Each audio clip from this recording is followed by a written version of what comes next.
Welcome to the Blue Stable Podcast on YouTube, guys. We are live from YouTube right now. And if you're joining in, whether if it's from Twitter or Facebook, whatever, please join us in this conversation. If you are listening on live, you can always put down comments down below. Ask us any questions you want.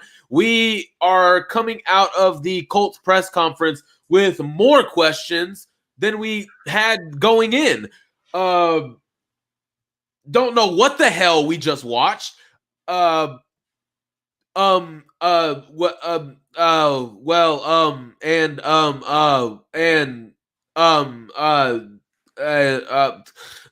That's basically all the press conference was. Landon, Marcus, what were you guys thinking going through this ride that was a press conference? I was just confused as everyone else. I was waiting for the real questions to eventually happen, which happened at the end of the show, or at the end of the presser. But for the first 30 minutes, it was just past history conversation, and it had nothing to do with what currently was going on with the Colts in general. So I never really understood the whole presser, because it was just one of those nights that you'll go out to dinner with Irsay. That's what it looked like. But I was just confused. It was a huge waste of time, honestly. Yeah, you asked me what I was thinking, and after about the first 30 seconds of that press conference, I decided that I was not going to have a literal thought in my head while I was listening to it. We were talking about sausages. We were talking about stuff that happened 25 years ago. We were talking about a GM that is under 500 now being a winner. I don't know what I just witnessed, but I do know that I lost brain cells. I can tell you that. Absolutely. My IQ score dropped like a whole point just by listening to this press conference. That's what it was. And I'm gonna go ahead and hand the floor back to you guys, because I'm just getting back to a couple of messages here. But Marcus, what was there anything good that you took away from this press conference? It came to a closure with Frank Wright. I think that was something good. Another thing was Saturday, how adamant he was about being a player's coach, and he understands that it's not going to be an easy rodeo, and nobody's job is safe, so he understands how that is. But I mean, that's the only bright spot I've seen from the presser. Like I said, everything else was just a history conversation that we already kind of knew, but some of it I don't think was right. But yeah, I think Saturday was pretty decent when he had the chance to speak, but that was like for 5 minutes. Yeah, that was pretty much the only thing I took away was like Jeff Saturday, of course, naturally, he was going to come off good because he's, very well versed in media. He knows what to say. And not only that, but I mean, like, look, we can second guess it all we want. Jeff Saturday is a very impressive individual. He was impressive as a player. He's an impressive person. The press conference was not going to determine anything about Jeff Saturday. He did exactly what I expected him to do. The other two of them, though, oh boy, what a disaster that was. Yeah. Deuce and Domino. Yeah. Yeah, I mean, we literally got Chris Ballard blaming the offensive line's ineptitude on him focusing on wide receivers in this draft and not drafting more linemen. I don't even know what that was. We got Irsay just going full Irsay. Like, I mean, this is like, it's a verb at this point. Like, he's like just going full Irsay at this point. Nothing he was saying was making sense. He's stuck in the past. He's bringing up stuff that's happened 20-something years ago. I mean, like, how are you? We're in the upper quartile of the upper quartile of winners. Yeah, exactly. Hey, we're in the top of the upper. What does that even mean? Yeah, you're in the top 4 of the top 4. I don't even know what that means, but all their winning happened. You had Peyton Manning and Andrew Luck. Those guys aren't walking through that door and playing quarterback for you anymore, man. Like, Somebody you should have have just been got like, "What to about flip. Jacksonville?" Like, He sounds like that, whenever you were in high school and you would go to a party after the game, and there'd always be those two guys that were there in their mid-20s, and, they were still drinking beers with all the 16, 17-year-old kids, and they were like, man, when I played for y'all, this is what we were doing back then. I truck stick so-and-so, I did this, and they're reliving the glory days from high school. And that seems exactly like where we're at with Jim right now. He's reliving the glory days of 20 years ago. When in reality is, you have the last 4 or 5, from the last 5 years now, you have one playoff appearance, no playoff wins, no division titles, and you have a losing record right now. You're 3-5-1. You have no franchise quarterback. You have no franchise. We don't know what Raymond will be because it's too early, but as of right now, you have a bad offensive line. You have no franchise pieces there. You don't even have a freaking head coach right now. Like, I mean, unless Jeff Saturday is miraculously the guy and Jim Irsay really is the smartest guy in the room, I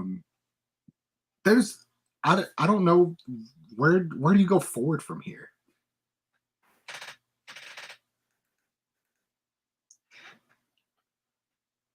Mike's muted. You're muted, Mike. Your mic's muted. Your mic.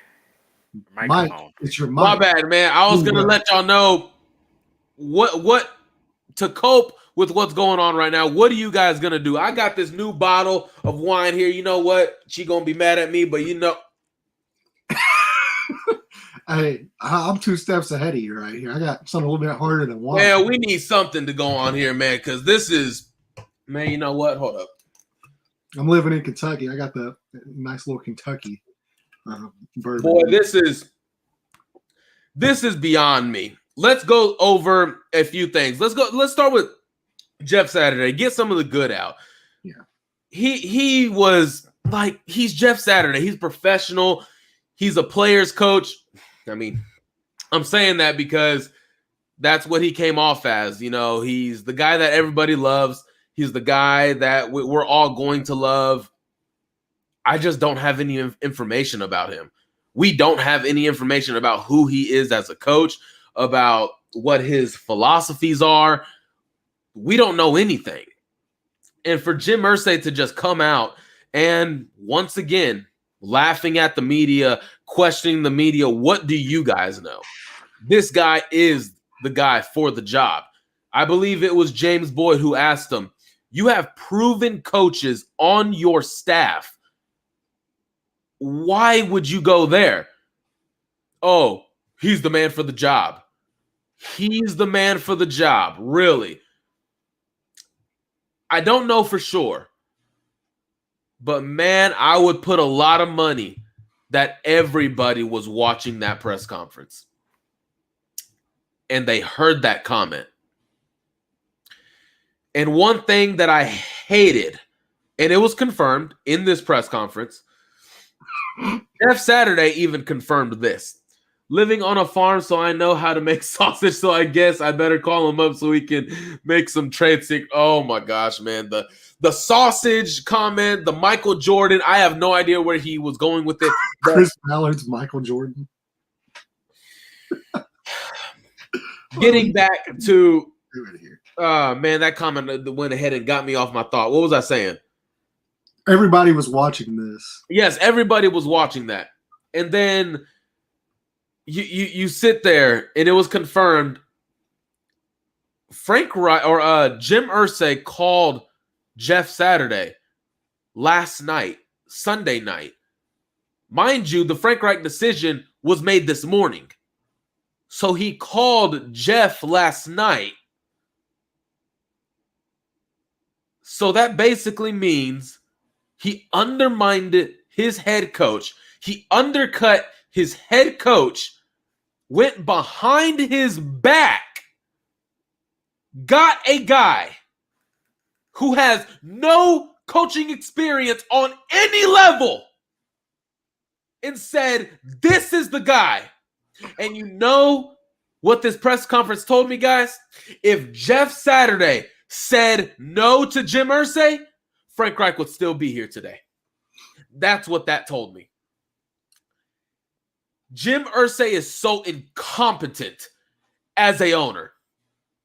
I've been on him the last month. He literally went behind. He even went behind Chris Ballard's back on this decision. Mind you, Jeff Saturday said, Jim Irsay called me. And then I said, yeah, I'll talk it over with the family. And I quote, Jim Irsay said he will talk with Chris about it. Meaning Chris had no knowledge or any knowledge that this conversation was taking place. Can you imagine that, Landon? Can you imagine that, Marcus? You're the GM. You're the guy that oversees everything. You are in charge of who is here and who is not here. And then you get a call from the owner. Oh, hey, I got this guy willing to come up. He's going to be our guy now. What? Oh my gosh. There was no accountability. Jim Irsay is worried about what he did in 2000. The Colts have been the winningest franchise. And notice, Jim Irsay did not need to be asked to be let into his resume as an owner. But should we go over his resume as a GM, which proves that he sucks as a football mind? Should we go over his resume as a GM? No winning seasons, losing seasons. And then when he actually decides to back off, what do you know? The Colts start winning. But he'll let you know, hey, I've never hired a losing head coach. But you know what you did hire? You hired a dysfunctional pairing in Ryan Grigson and Chuck Pagano. You fired a year and 2 years after you gave extensions to. And now you hired two guys who one is hanging on by a thread and the other one was fired because you undercut him disrespectfully. Hey, I saw my guy Don up there. He said he was new to the Colts. He followed Matt Ryan here. You ever heard the movie Get Out? I'm gonna tell you, brother, get out while you can. You have no allegiances here. Get out, because it's only gonna get worse. You see, like me, I can't get out. For one, like I cover them, and not only that, but if you look around here, I've got a lot of stuff. I've been following this team for 25 years at this point. 25 years. Boy, if I could go back 25 years and tell myself what I was going to see today.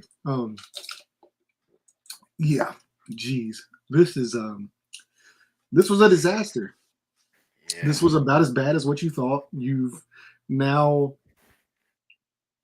alienated your fan base. You've alienated people who are possibly interested in being fans of yourself. You're interested in coaches that would be interested in possibly taking this job, general managers that would be possibly interested in taking this job. If Chris Ballard is let go, which it seems, according to Irsay, he's not, but according to Irsay, Frank Reich was safe. According to Irsay, Matt Ryan was Peyton Manning. Life according to Irsay doesn't seem to be really meaning much of anything right now. So I don't know what we watched. I don't know what we watched. It was a train wreck from the moment the first was uttered and the first was uttered. It was a disaster. We heard that entire it was just downhill. The entire opening monologue from Jim Irsay was a waste of everybody's time.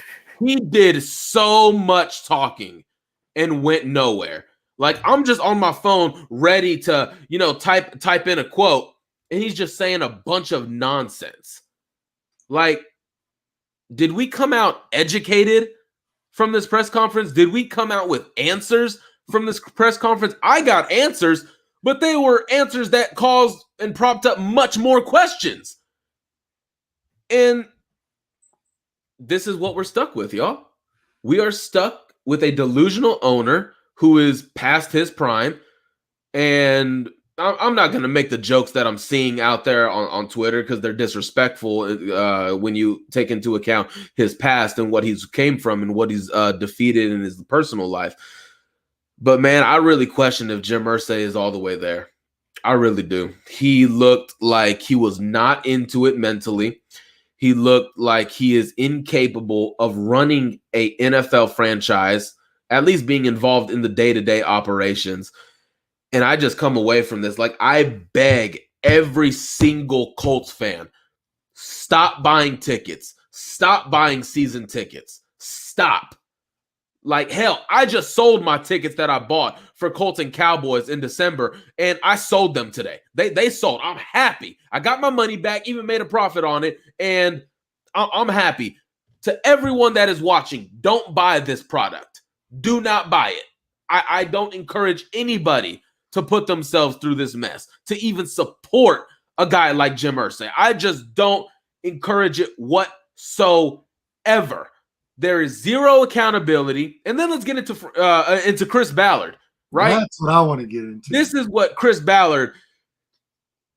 There was rarely anything said from Chris Ballard because obviously the big old clown in the middle was holding the talking stick the whole time. Chris Ballard wanted to get defensive again. First off, he looked like he didn't want to be there. He looked uninterested in what was going on. He just had a demeanor about him that he just doesn't want to be there. So I'm just sitting there just reading body language because that's really all anyone else, what everybody else was doing on their phones, laptops, etc. What they were doing and reading body language. And Chris Ballard comes out and I can't remember who asked the question, but I believe it was Stephen Holder who grilled Chris Ballard with a question. What the hell is going on? What is going on? And Chris Ballard came back and said, well, y'all were just grilling the shit out of me about drafting wide receivers, and now we're underperforming on the offensive line. Are you kidding me? So we basically blamed all of our failure on Alec Pierce. We blamed all of our failure on drafting Alec Pierce. Is that what we did? I'm just excited with that quote. I'm actually just excited to know that we have a GM that we can bully into making decisions for us. Right. I think that's fantastic. Like, fantastic. Dude, if you want your voice heard as a fan and who you want picked, all you have to do is, what do you say, kick the shit out of him? Yeah, just kick the shit out of him in the press conference and he'll do what you tell him to do. Bro, well, clearly he wasn't listening when we all said we needed viable options at tight end, and look what he brought back. So he clearly wasn't listening there. And yes, I will never let that go, especially when you had the free agents that you had and you go with that guy.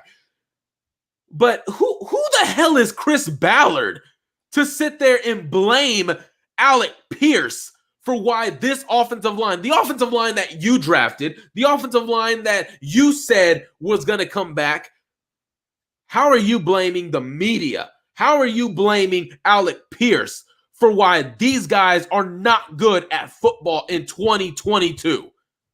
Like we've mentioned, and Landon has spoken about this so many times on the channel, those back issues for a lineman, especially Quentin Nelson, are hard to even perform with, especially in recovery. So we understand a little bit on him. But Ryan Kelly, Braden Smith, Matt Pryor, hell, you fire Marcus Brady, you fire Frank Reich, and somehow Matt Pryor is still on this team.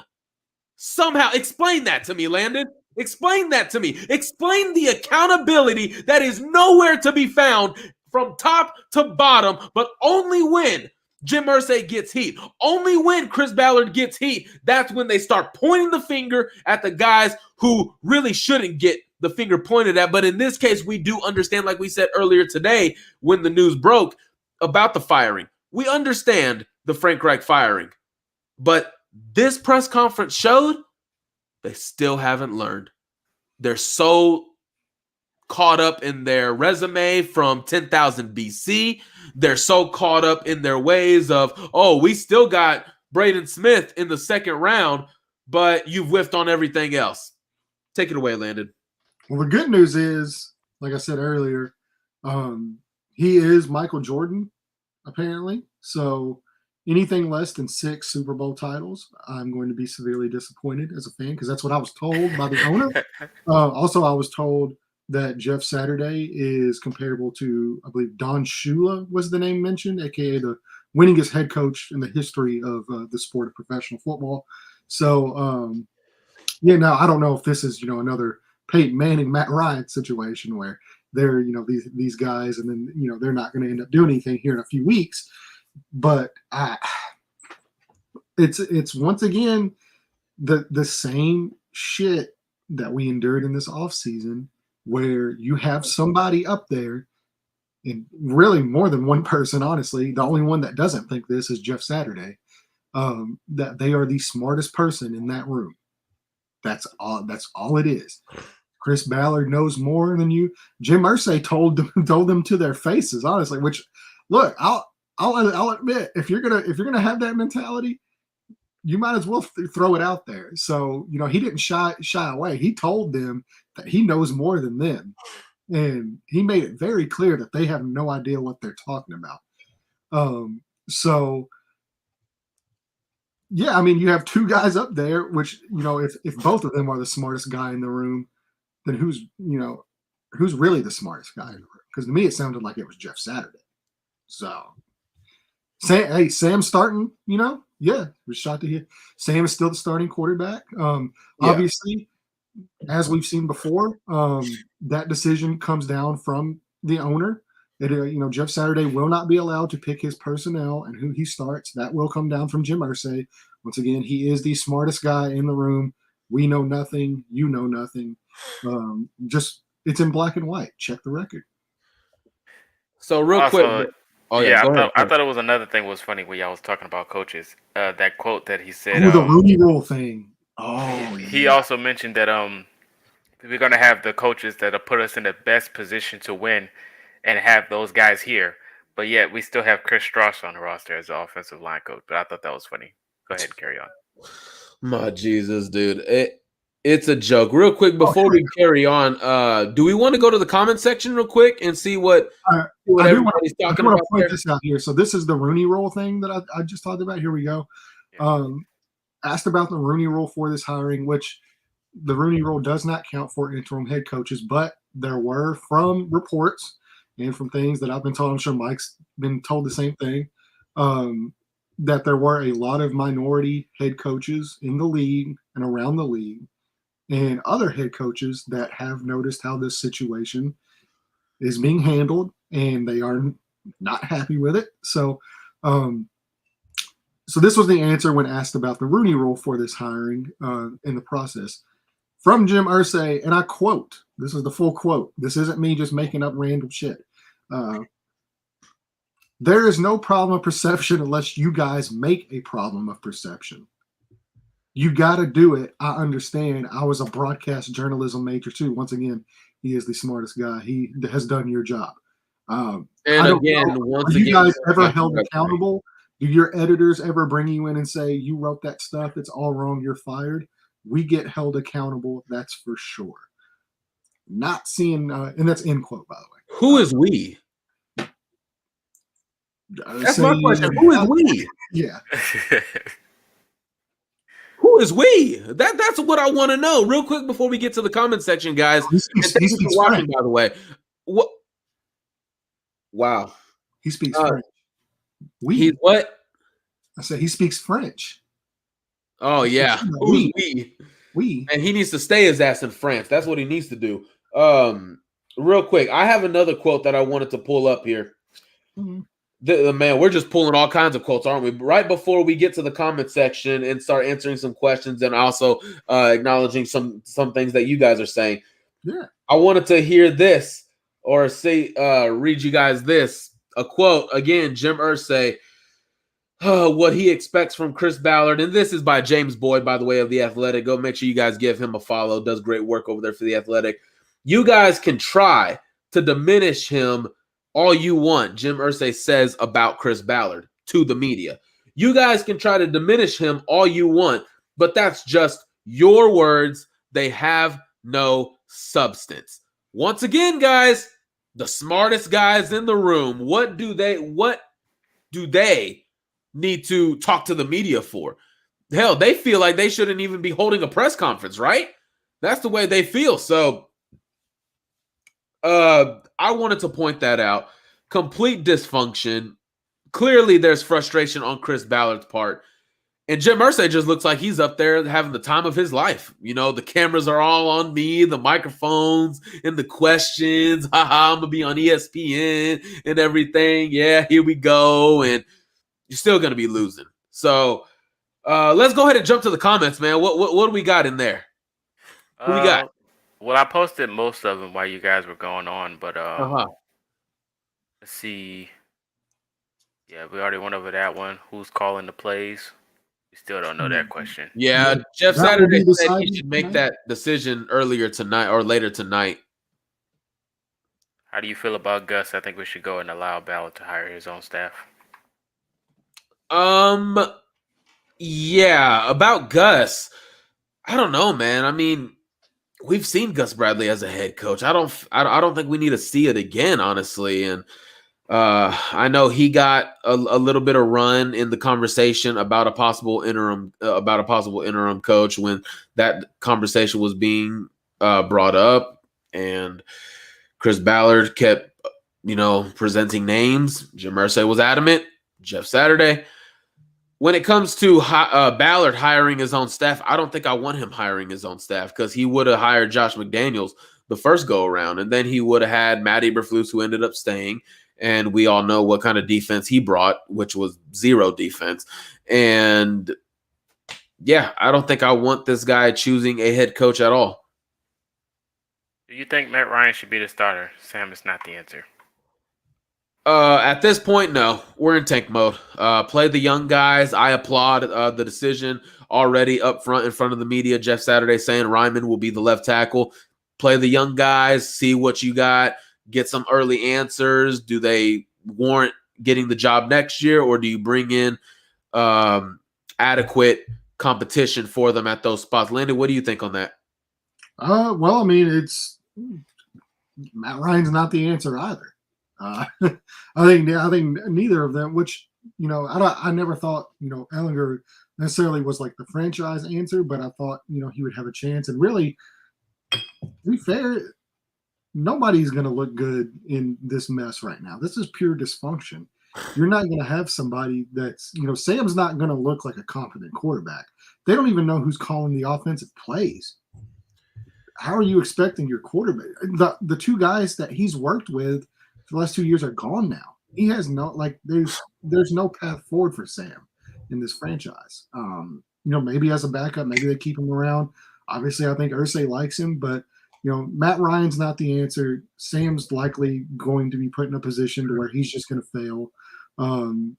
At this point, you even got to start worrying about even if they do draft a guy, if they draft a rookie. Yeah, that's true. You have a rookie coming into this situation with this owner and this GM if he does survive. I think they should pull an Aiden Hutchinson and just all the quarterbacks tell Indianapolis, I don't want to be drafted by you. Yeah. Is the team bad, or did they just quit on the coach? I don't think they quit on the coach at all, especially when you got guys like Yannick Ngakoue coming out and speaking for Frank Reich in his first year. And there's been some, texted a few people that are knowledgeable about how the team feels about Frank Reich. And I think it was even said, I can't remember who specifically said it, but there was a quote out there, and the team wanted to disappoint the least was Frank Reich. It was Matt Ryan said it. Yeah, Matt Ryan. Yeah. When he was getting here and everything, I was wondering where that quote came from. It was from Matt Ryan. That's right. And Frank Reich was the guy that the team did not want to disappoint. I don't think they quit on him. I think it had more to do with upper management than it did with Frank Reich. Because I think Frank Reich also was frustrated, was also fed up with how things were being handled. And like we've said time and time again, decisions that are supposed to be his decisions got undercut and pulled from underneath him. So the team's not bad. The offense is, and that's the point. In today's NFL, you better have some good offense and some okay defense. You can be somewhere, but just having good defense and bad offense, or bad offense in general, you're not going anywhere. See any more questions here? I felt during the preseason Hines should be traded for O-line help. I get roasted for that opinion. Now he's gone and the O-line's still bad. Barring a trade, it can be fixed internally. Love Saturday, but ... Hey, No. man, I'm with you on that train about getting roasted. I'm the guy that started the Matt Ryan to Indy train. How do you think I feel now? Like that's bad. Hell, You also like Matt Pryor. I was ruled. Yeah, that's what I was about to say. I was rooting for Matt Pryor, and I'm just looking stupid this offseason or this season. So after going for Michael Pittman, Jonathan Taylor, Isaiah Rodgers, Rodney Thomas, EJ Speed, there was those two that had to pull me down. I was riding up here, but then just took a nosedive. How can that fix the O-line? If he gets a time machine and turns back the clock to 2006, that's how I think. But realistically, I think the only way, I don't think you're fixing the O-line. But what I want to see, which is what I've mentioned in the past, start playing those young guys. Ryman at left tackle, get Fries in there at right guard. You've already seen what Matt Pryor offers. It's not good. It's not anywhere close to good. It shouldn't even be on the practice squad level. So play those young guys, get answers before free agency, before the draft, whether you need to address that position or not. That's how I feel about it. But there's no fixing this, man. Q is banged up. He's getting tossed around out there. Ryan Kelly is the pad level is just not consistent to when it was 2019, 2020. Braden Smith is a little bit inconsistent. Before it was like this, but he's kind of gotten it a little bit more so. But there's no fixing it. I think Saturday is going to be more of a coach for this team than Frank Reich, though, just due to energy wise. I think he'll have more energy and be more more vocal about the struggles and success from the team than what Frank was, because Frank was just, oh, we got to be better, we got to be better, we got to be better. But I think Saturday is probably going to bring more energy to this team that we're going to need from the offensive side. I think he'll help from that standpoint. I don't think this team will be any better. But I think, like, being more of a player's coach, I think he'll be more vocal, and that's what this team was missing for sure. I think he'll bring that. Yeah. What else we got? I know we got stuff coming in. Yeah. We had stability when we had Glowinski and Reed. That was our future offensive line, and Ballard completely whiffed it. I don't know about the future. I mean, Glowinski was already, 30 years old 30, already? yeah, he's 30. Yeah, and then Reed was, I think, 29. So Reed, they tried to re-sign him, but his wife's. He went back. Yeah, he made the decision himself. It wasn't from them not re-signing him. They tried, but it was they gotta want you back. Right. That's the thing with free agency is you can want all these players, but they gotta want you back. Yep. But even then, playing Danny Pinter there were still guys that were out there that could have been had that they didn't go after. So how do y'all feel about the MJ quote? It's asinine. It's ridiculous. Very. It's kind of like when MJ told the Tar Heels that the ceiling is the roof for the season. I kind of have that feeling as well when he mentioned Jordan. Jim Irsay legitimately compared Chris Ballard to Michael Jordan. Michael Jordan was technically he's right. You see how Michael Jordan is dysfunctional as an owner. He's actually right, technically. I hope he didn't mean the player. Let's go to the next question. Let's get it. Thank you all, by the way, who's listening and watching live on YouTube. We appreciate it, man. Absolutely. Hit the like button. Subscribe if you haven't. Yeah, we just put our right tackle at his drafted position, right guard, and Ryman at right tackle. I mean, it's too much switching, to be honest. I don't think that'll help. So just keep them there and just let them play it out. The season's over anyway, so it doesn't matter. Yeah, Ryman's never played right guard. He's a left tackle. Let him develop at left tackle. Yeah, and he's only been at the position 3 years at left tackle, so I would rather him play this season at left tackle, yeah. How do you guys feel about Sean Payton as a head coach candidate? Probably heard this question already, but anyway. Appreciate the question, man. Yeah, that Sean Payton, I think that's at the top of everybody's list, but you would have to trade for him. I think he has 2 more years on his deal in New Orleans, and they own his rights. Kind of like when Andrew Luck retired, he still had 3 years on his deal, and if he was to come back and somebody wanted to trade for him or they wanted to get him, they would have had to given us compensation trade-wise to get him. So, yeah, you're gonna go and get your quarterback. You don't need to be spending other resources on head coach personally. Yeah, but also, like I said too, they gotta want you back, and I can promise you. Oh yeah, no. Peyton Watt, like if he watched this tonight, he does not want to come to this. Stability ownership in New Orleans and then goes to Indianapolis? Nah. Well, per reports from our guy Rashad and other sources, they talked about that other NFL teams and owners and players was watching this and they called it chaos. So yeah, everyone's watching. It's not just us. And remember earlier on our live earlier today, I asked the question, how do these guys feel? It's human nature. They've been here and they're just at home, man, or am I going to get this spot? I'm just waiting for that call. And then they see on Twitter, Jeff Saturday? Like, I love Jeff. He's a great pillar in the community. But as interim coach over me, Gus Bradley, over me, John Fox, over me, Bubba Ventrone, what? And I can assure you the Colts coaches are not happy with this either. But they're going to be professional and they're going to go and work with Jeff. So, oh no, here we go. This is actually from, if you want to know, this is from actually Kimberly Martin. You can follow her by Kimberly A. She's a really good reporter. She had text from some NFL people during the Colts presser. So NFL people were watching this presser. Yeah, they included the words mockery, insanity, and chaos. The Jeff Saturday hire upset a lot of coaches and executives, and not just the minority ones. But Jim Irsay's comments in the presser seems to have made everything even worse. I don't want to bring Marcus. I've shared with you about how I feel about that. I don't want to bring up the minority thing. But she was saying it was more than just the minority people. Yeah. But just saying that, it just had me think about something I've told Marcus before privately. I'm just like, I'm thinking about sharing it, but nah, I'm not gonna open that can of worms. But this is a mockery, like Landon said. Everybody's laughing at us, and what else can we actually do? What else is there to do? I mean, we're being laughed at, and again, everybody sitting there is absolutely right. Kind of like when Mike Mayock got the GM job with the Oakland Raiders at the time they were in Oakland.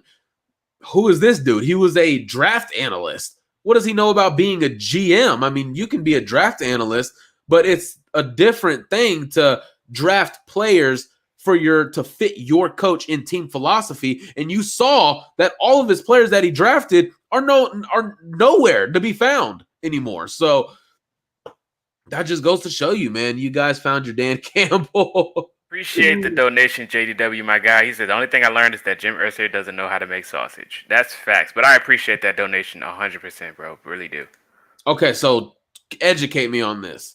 What, do on the people donation? make sausage in Indiana? Oh, yeah, well, according to Luke, I don't think barbecue is big in Indiana. Yeah, no, man, people make sausage all over the United States.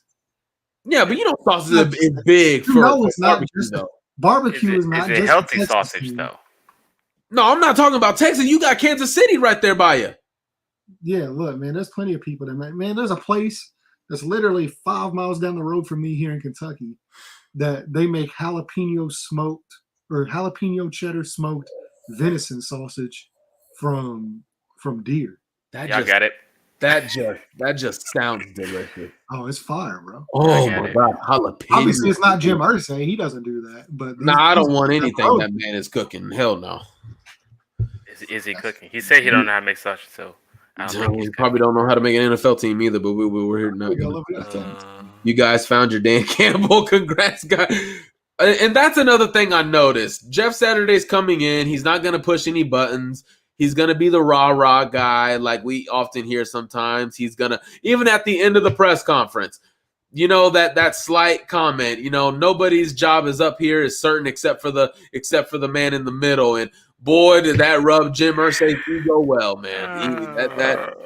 How far can you massage my ego, right? Do guys have a chance to win the division if the Titans lose their next 2 games and you guys win y'all's next 5? Shout out to the Titans fan base for entering the chat. Shout out to the Titans, man. Look, bro, I can promise you the Colts are not winning their next 5. So I think he did that on purpose. yeah, I think He did it on purpose. He's trolling, but you know what? We deserve it. Yeah. It is I what agree. it is. We're a laughing stock, man.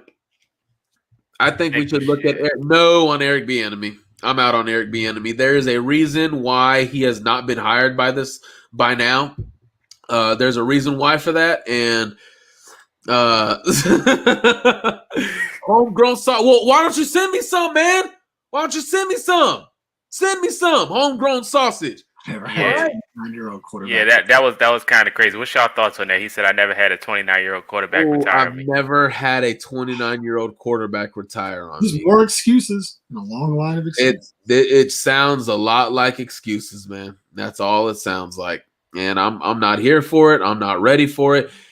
In fact, Marcus, I even said before the season started, we've defended Frank Reich and Chris Ballard because of that decision in 2019.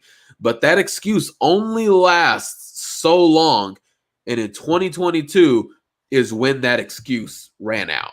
And it clearly ran out by now. Yeah, it's okay. I threw a brick already. It's okay. And I expect nothing less from Jim Irsay, throwing guys under the bus instead of taking accountability. Oh, here you go. Here's your guy, Landon. I like Will Levis. I'm a Will Levis fan. I think. How could you not like the guy, man? He gives me Daniel Jones vibes with better arm strength. Stop. He is stronger than Daniel Jones. I said better. Did you not hear? No, because he's going to the school he's going to. You know, he's under the radar. Not a lot of people looking at him. It's the same type of vibe. I'm not saying he's Daniel Jones, but it's the same energy. Yeah, Daniel Jones was getting a lot of hype because of the Eli Manning connection. So, thank you. Yeah. I'm still wrote. It's like a lot of comments, but not questions. So just give me a second. Yeah, go ahead, man. Go ahead. I agree. I think Ballard has failed, but he has a lot of hits. Is there any world where a new coach, not necessarily Saturday, works for Ballard as a GM? I don't know, man. I really don't know. Unless you are a guy like a Sean Payton or a Bill Belichick or a Mike Tomlin, these greats, basically guys that are going to go to the Hall of Fame, basically. Because I don't think, and Landon, I want to hear your 2 cents on this too. I don't think Ballard's philosophy and roster building can help any coach win at all. Maybe it can, but in this case, again, your quarterback did retire on you. That is a fact. But at the same time, what have you done at receiver, at left tackle, at edge rusher, at corner? What have you done at these spots that are premier positions? And what is the longevity at those positions? What is your future youth at those positions? So I just don't think it really fits. And I'm not entirely sure. I know there's coaches out there that wouldn't come to Indy just because of Chris Ballard. So, yeah, that's what I was going to say. Is like it was even reported from Shad, and that there were guys that literally said they would not even interview with this team because of Chris Ballard, because of what he's done with this roster, and now apparently what he's done to Frank Reich. So. Yeah, it's tough. Obviously, guys, the good thing is, there's only 32 of these jobs. So when one becomes available, you will have people that, it's their dream to be a head coach. And I just think at this point, they need a full reset. And absolutely. I don't know. It's funny that I mentioned this quote right here. He said, Jeff said he would tell the truth with nothing else. It's kind of funny that I started thinking this when Irsay was talking about Saturday. He mentioned that Super Bowl. We was talking about, he said we should stop running zone read. We should do this and just man up, or I'll guard him. Like, okay, I mean, any coach can do that. Is that why you hired him? I don't think that should have been one of the reasons, because there's a lot of head coaches out there that can pretty much do and kind of see what's wrong and how to adjust out of certain plays, other than that Super Bowl run that Jeff Saturday adjusted. And having that mindset of a head coach. I mean, I kind of thought that was crazy. Jeff Saturday said and did that as a player who was on the field, who had the power to make a difference in the game. Now he's standing on the sideline. I mean, Quentin Nelson did that the other day when he said, "Let's feed Jonathan Taylor," and then Jonathan Taylor had that big run against the Patriots. You want to make Quentin Nelson the head coach? Might as well. I guess so. We gonna make Michael Pittman? Oh, let's keep going. He said, "What block?" This is probably for Landon. What blocking scheme is the O line using? Look like zone blocking with several missed assignments. If it was man blocking, then yes, probably needs to ride the pine. Never heard of the O line coach. Oh Jesus! You want to know what blocking scheme we're using? Yeah, Go ahead, Landon. Take this one. Oh, yeah. Well, right now it's the no blocking scheme where they don't block anybody. Yeah. But it's supposed to be a zone blocking scheme though, where they get guys, you're opening holes up and obviously I'm guessing if you know the difference between zone blocking and man blocking, you don't need me to explain it. But yeah, it's a zone. It's supposed to be a zone blocking scheme, and they do have some plays in there that are related to man blocking concepts. Most notably, they use unbalanced lines and they kind of use something that's called like the wham bam. It's kind of a big staple from like Doug Peterson, Frank Reich, guys like that use it. And you can look that up as well. But it's right now, yeah, it's the no blocking scheme is what I call it because they don't block a single damn person. Eddie W said he wants Wayne Martindale. What do you guys? I guess he think means Wink Martindale. Yeah, Wink. Wink Martindale. I like Wink. He's creative for sure. Yeah. He will throw a lot of shit at you. He says, "Oh, I'm not trolling. We have one of the worst offenses. There's a chance." I'm pretty sure you're talking about the Colts. Yeah, I was gonna say the Titans do have one of the worst offenses. That is true, but somehow even with that, the Colts have a worse offense than that. So, Luke said he'll get you a sausage when you come up to Indiana, Mike. Oh my gosh! I got you. Said Jim Irsay should have stepped in much sooner. Let's keep going. What do you guys think about Brian Flores? I think we mentioned that a lot. There's a lot of Brian Flores in the chat as I'm scrolling down. Yeah, I like Brian Flores. I think he's a good coach. He did a good job there in Miami. I know once again there were issues with him not seeing eye to eye with ownership. Yeah, I don't think that's what my point was going to be. Yeah, so I don't know if this is the greatest situation for him because, as we know here, the owner will insert himself into situations. But I'm telling you, bro, Mike Tomlin has it made in Pittsburgh.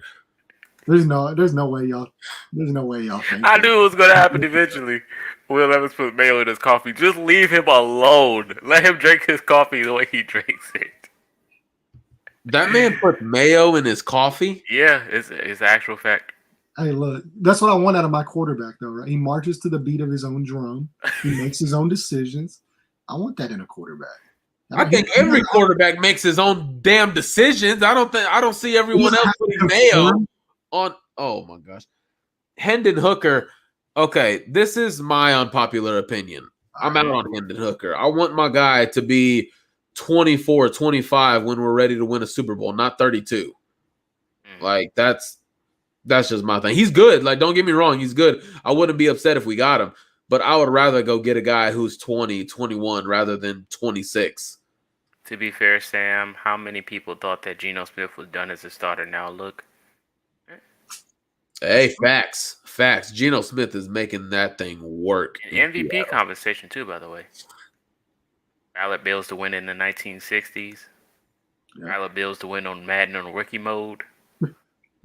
That's a funny one. Rookie mode. Rookie mode, yeah. Oh, here we go. What about Jim Caldwell? I like that one. Jim Caldwell. Where is that at? Is that at the bottom? He ain't coming back to Indianapolis, by the way. It's from Lions Mania here. Oh, yeah. Here it is. Yeah, what about Jim Caldwell? I was all the way up to the top. Great. He should never get fired. Yeah, he should have never got fired. Never in the first place. But I don't think I highly doubt he comes back. What'd you say, Landon? So I don't think he should have been fired from the Lions either. No, man. He led them to their freaking playoffs. He said, what happened to T.Y. Hilton? That guy used to be a stud.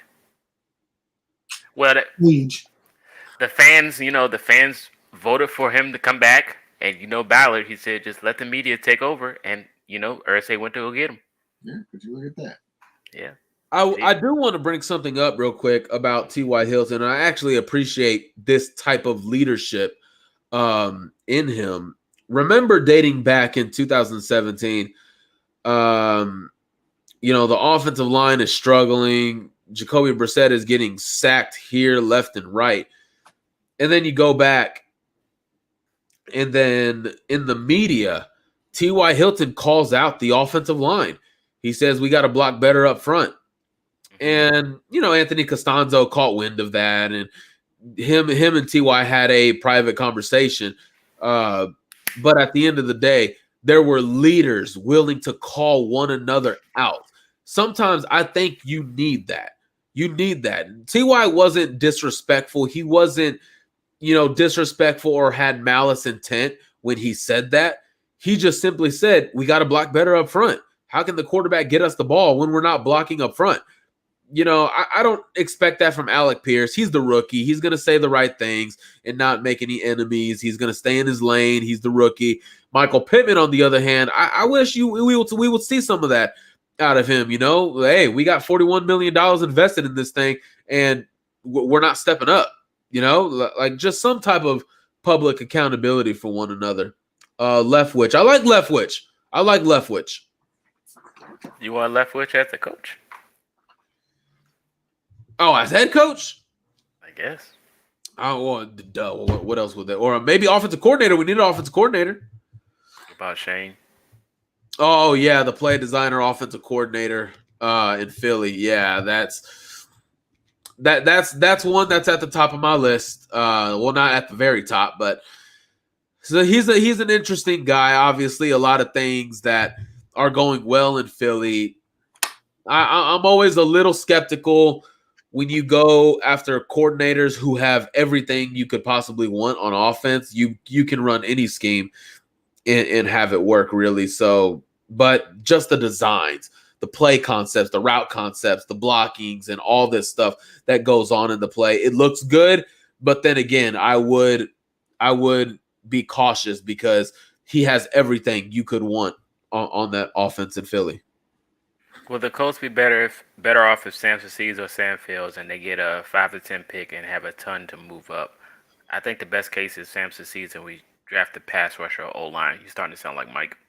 I think Sam could succeed and we could get a top 10 pick. Don't you agree, Landon? Like not succeeding like by wins, but if you're how he quarterback play, like shows development, yeah.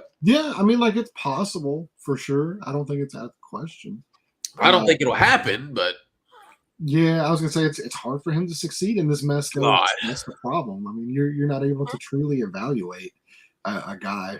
Whether it's due to now the coaching because there's not an offensive guy out on the staff. Well, I mean, I'm not gonna say that because Milanovic did call plays before in Jacksonville.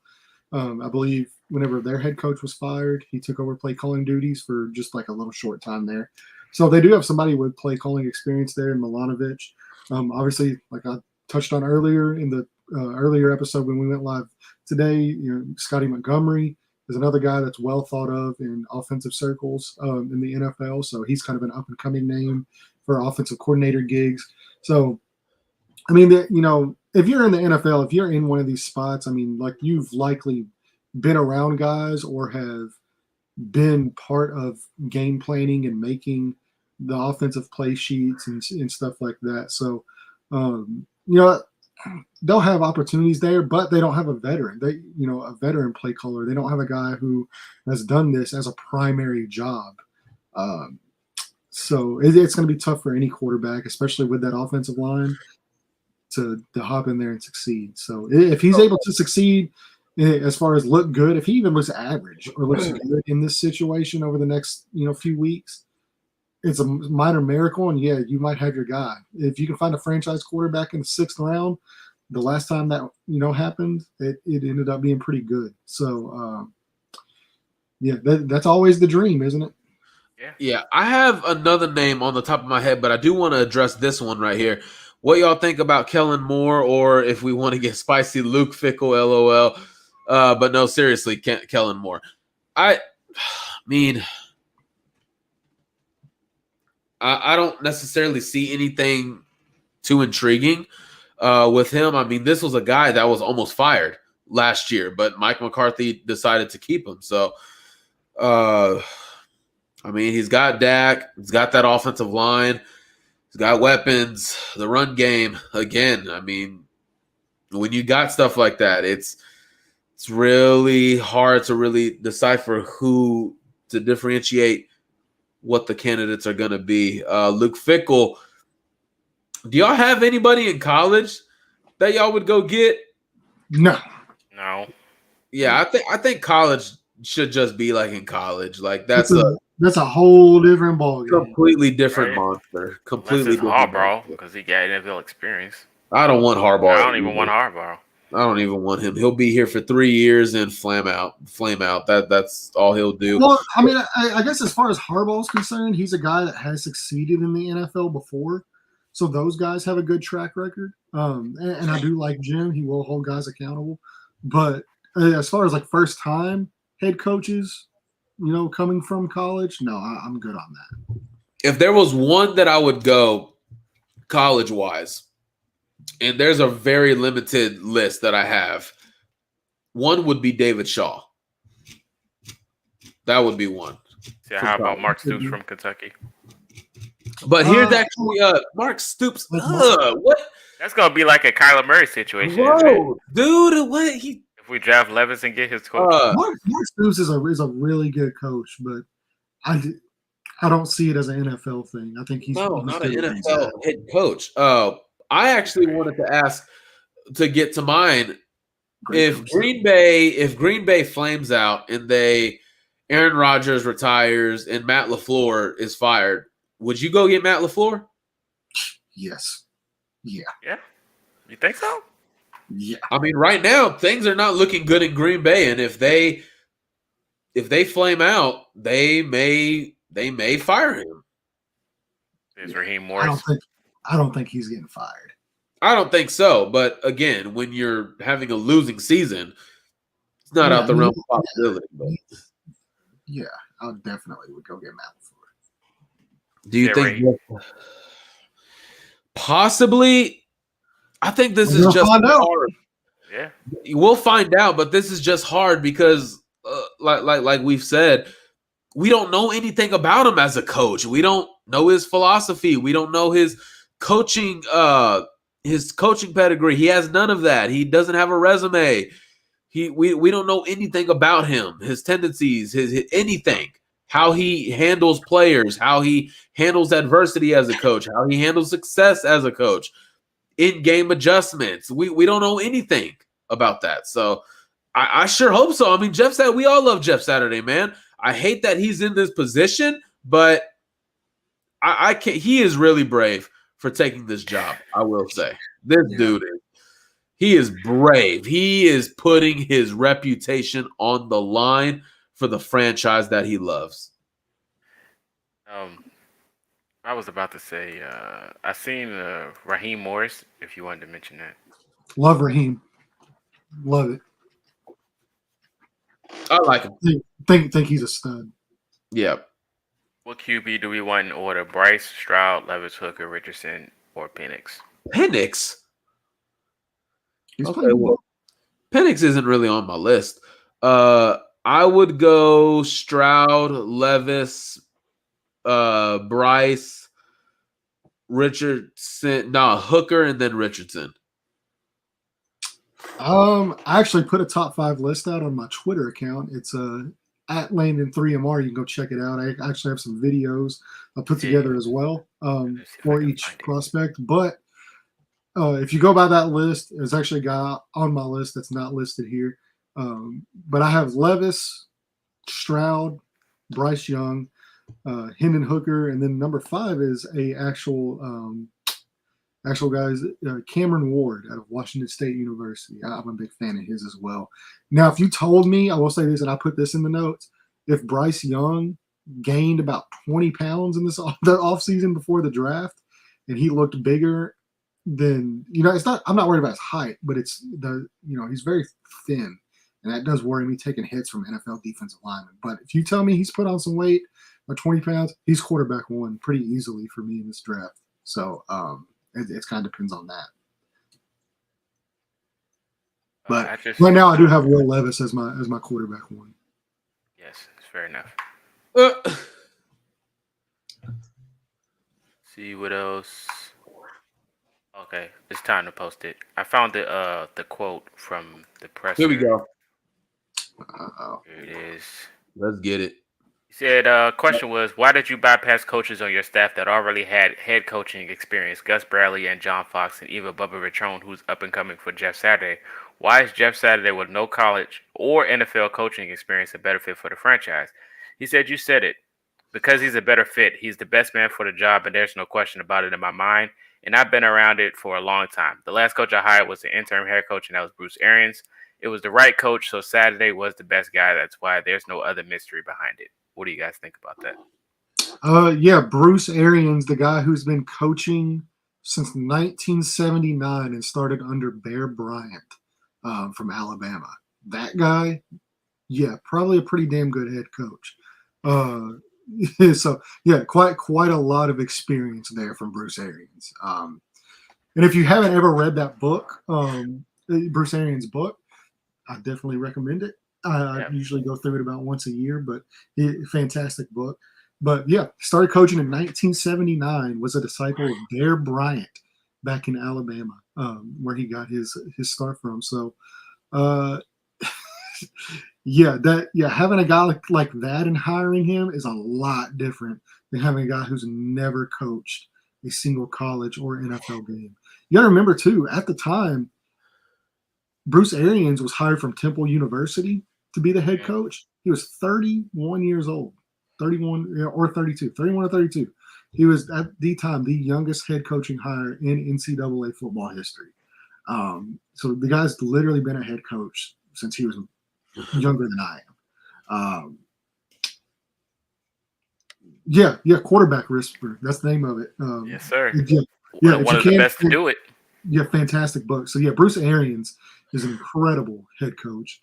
I thought personally for me, and I know this was unpopular at the time, but they should have rolled with him over Pagano. But and even now, if there was a way you could convince me that we could get Bruce, I know he's 70 years old, but man, if we could get him out of that front office role in Tampa Bay and get him to come back to this team and coach this team, yes, I would do it. I'm sold on Bruce. I want Bruce with a young quarterback. If we draft a guy, there's no better mentor for a young quarterback than a guy like Bruce Arians is. And I think his importance is showing, like, as of this season for the Buccaneers in general. Like, you can just see it, like how important Bruce was on that sideline compared to where he is now.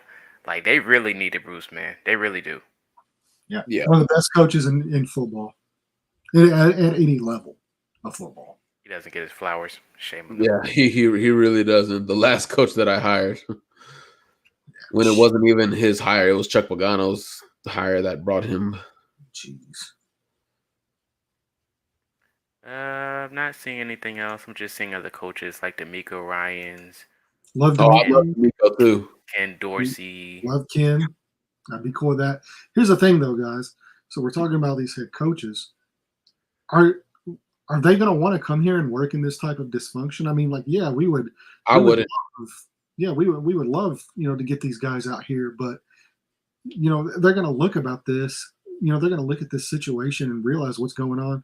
I'm not drafting Stetson Bennett. Absolutely. Hey, whoa! Put some respect on that national champion's name. Talk that talk, Landon. Great talk. That man handled Tennessee. Yeah, he also handed that waitress the night before that game. He's a national champion. Why should he have to pay? He's a national champion. Look, I want my quarterbacks to be respectful to their servers. That's all I'm saying. Hey, man, they should be getting served. He's a national champion. He did get served. He needs to pay for it. Tanner Mackey. But no, I mean, Stetson. We're real quick back to the head coaching thing. Before we started talking about Stetson Bennett, right now the Colts' job is the only one that's open. right now. So I don't envision.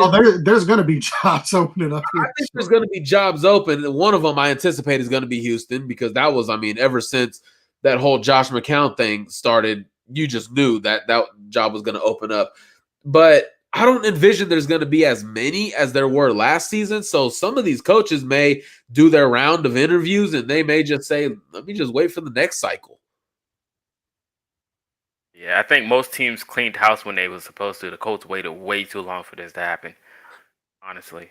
They need a clean house. Yeah, well, man, that's not happening because Jim Irsay confirmed today that Chris Ballard will be back in 2023.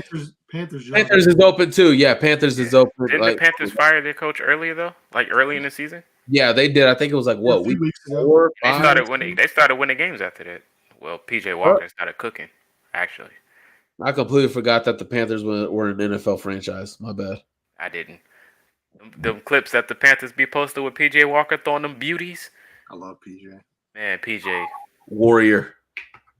No, he used to be here. Just saying. Him and his brother. Guys. Both open would probably be most attractive. I don't think it'll be attractive at all. I don't think it'll be attractive at all, no. Free agents don't even want to come here. They did this offseason, but guess who didn't want to sign him? Yep. That's the revolving door. Yep. Said Rikers just made terrible decisions and couldn't read game situations. I don't agree with that. I don't agree. I think it's 50-50 because the offensive line, you can drop the best play, but if you can't get protection, then it ain't going to work. It doesn't matter how Frank Reich draws up a game plan. There is no disguising this pathetic offensive line. Like, I don't think people understand that. You could go hurry up. Not only the offensive line either. Tight ends weren't blocking, wide receivers. They weren't catching the ball either. You can't, you could go hurry up. You could do whatever game plan you wanted. You can't disguise 5 bad players on your team. I am too. PJ's great. Yeah. Oh, that's good. I'm glad that I've seen this. What do you guys think about that? When they asked him that question, when he said, you mentioned how Frank and Matt Ryan wasn't going to go anywhere, and then you seen that quick subtle change? Dang, he came back with the left hook. He's right about that. He's definitely right about that. That was so funny. Put me in my place like, damn. I don't know if Ballard's going to want to come back, man. He looked so checked out tonight. Right. That same look that Frank Reich has had for the last 3 or 4 weeks now, that's the exact look on Chris Ballard's face in this press conference. And then Jim Irsay over here with the freaking face like a kid in Toy Story. Yeah, I feel bad for Frank, man. I really do. I don't. He's getting paid to be on vacation now. Yeah, but he's away from something he loved to do. And yeah. To an extent, I don't think he loved doing it anymore. Yeah, I think he lost it. But the love for it. What we got? Nothing. Pat McAfee just saying what a night. And on the news channel. On the news channel, his big old caption said never hired a losing coach. Look at the RG3 thing, Pat McAfee for special teams coordinator. Let's make it happen. Let's just bring them all back, like we said earlier. Let's just do it. Jonathan Taylor looked so dominant last year. Yeah, last year is last year. He looked so dominant. Yeah, this year. He was actually seeing the lanes. He'll look dominant in New York next year too. Stop. What, for the Jets? Who the Jets giving up for Jonathan Taylor? He just drafted Breece Hall. Right. Give us Breece Hall. That ain't happening, Mike. Keep a running back on his rookie contract. Knock it off. We'll rather draft a running back. Yeah, like in the 5th round. There's another Deion Jackson. I think everyone's tired of comments rolling in too, guys. Yeah, for sure. I think everyone's tired of Irsay's BS. Ballard will have a position tomorrow. If he was fired, then he would take first half of the Colts front office with him. I'm not quite as sure on that. I think there's a lot of people in the NFL circles that have really kind of tired on Ballard. There's been a lot of talk going around on that, but the Pro Bowl players on the O-line are not. What? Trash. It's 9 games. Are not trash. It's 9 games. Huh? What? I will agree that I don't think Quentin Nelson's been entirely trashed, and I don't think Braden Smith has been a problem. But Braden Smith was the whole problem, like in the first 5 games. Ryan Kelly's been an issue. Obviously, Matt Pryor's been the issue. The issue, yeah, like really it's in a whole category by himself. And then outside of that, man, left tackle, it is what it is. It's actually had this conversation with somebody yesterday. We were talking about the lack of offensive line play and what is attributed to it. And for me, it's really college. It's really they're not having the proper practice time to develop. In college, a lot of the spread offenses and stuff like that have really taken back where guys are, where their technique and all that stuff, it masks a lot of stuff. So now they're getting to the NFL and they're really behind the 8 ball. And now you have limited practices with pads on that you can get through. I think there's only 14 per season. You can only practice 14 times with pads per season now. And it's tough to play offensive line in shorts, man. Like you need those reps. So that's why you're seeing guys. I mean, even, Andrew Thomas now, Christian Darrisaw, these guys now that are top offensive tackles, their first year or two, they were not really that great.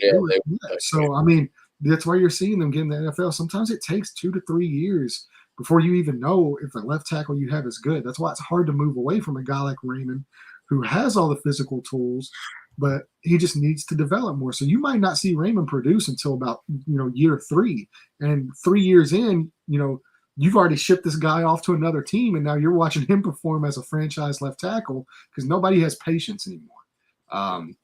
But that's part of the problem too, is that we're drafting way too many players. We're gonna say we'll wait for them to develop. Yeah, you can't rely on guys like that right away. Like you need to have a contingency plan in place. But really, like Buffalo attacks it. So Buffalo, if they're deficient in one area, what they'll do is they'll draft that area, but they'll also make sure to sign 2 or 3, not 2, but 1 or 2 veterans as well. So you have room to let the rookie grow or possibly win the job in camp. But if not, you have 1 to 2 guys that can step in and play that position and play it well. And especially it gives you depth. So the way that they attack it isn't just drafting a guy and just hoping, because that's really what's been happening here. They're drafting guys and they're just hoping. You have veterans that are able to step in and let those young guys grow and develop, in time, and then they're ready to step in and do their jobs. But yeah, that is what it is. You said, do you guys want to see Ballard back? Me personally, no. I don't. I'm ready for new voices, new leadership, just a whole new plan. I'm ready for it, but it's not going to happen. Yes, and y'all seen on there, Ballard preached patience. Ballard did preach patience, but what he also didn't do, what I described, was go out and add the pieces to let that patience happen. He preached patience, and then you were throwing rookies into big key roles, and that's the issue. He preached it, but he didn't practice it. We are a dumpster fire, and it is hilariously awesome, dude. I told y'all to just laugh it off, man, until it's over. Hey, man, like I said, remember what I said earlier. If at the end of this tunnel is a top 7 pick and Peyton Manning as president of basketball operations, now that's not happening. Basketball operations, Mike. Basketball. Oh, I was just thinking about TCU basketball, who won their opener today. But that top 7 pick, I really want that pick, man. I feel like, oh my gosh, dude, we need that pick. We need it. Plus, at the end of the day, too, man, like it's a kids game, and here we are talking about it. It's fun. Football's about having fun, and if you go into it and let it completely ruin your day and ruin your life, I know we all care a lot about this team, and it's fun to talk about and stuff like that. But I mean, as fans, we are not held liable for the franchise's mistakes. I knew it was coming. I knew it. As a basketball, yeah, that's fair. I knew somebody was going to say it. I knew it. I knew it. Jim Irsay would buy the Indiana Pacers and then tell Peyton Manning to, hey, here you go. Here's your franchise. Yeah. They would ship off Benedict Mathurin and go get Lonzo Ball. All right, this is gonna be the last question. Yeah. It says, what good is a top 7 pick if Ballard just wastes it? You're right. He probably takes a center or a right guard or a defensive tackle. You ain't even lying. At least if he took the defensive tackles in the top 7 this year, it's 2 really good ones. So Yeah. Two good ones, but we don't need them. I think if like what we said earlier in the show, if Sam shows enough to where the team is going to say, okay, we feel good if we can put a team around him. that's a Develop him a little bit more. If you have a top 7 pick, I think the pick has undoubtedly got to be a left tackle. It has to be. So do you think Ballard wasn't aggressive because he didn't think they would succeed with Frank and another washed-up quarterback? Is it true he wanted Fields? Maybe he did it on purpose for a reset. I don't know how true it was that he wanted Fields. It was 100% true. He wanted. It was? Okay. 100% true. Because I wasn't plugged in that area, but I do know that they were looking into Kyler Murray. Basically, because of the success that Frank had with Rivers in there, and then Rivers, whenever it was time to go to Wentz, he lobbied for Irsay, and he lobbied for Wentz, and Irsay's the one that signed off on the Wentz move. Ballard did not want Carson Wentz. Ballard wanted Justin Fields, but Irsay made the call. They made the move. They got Frank his guy, which to me is the biggest mistake Frank has made.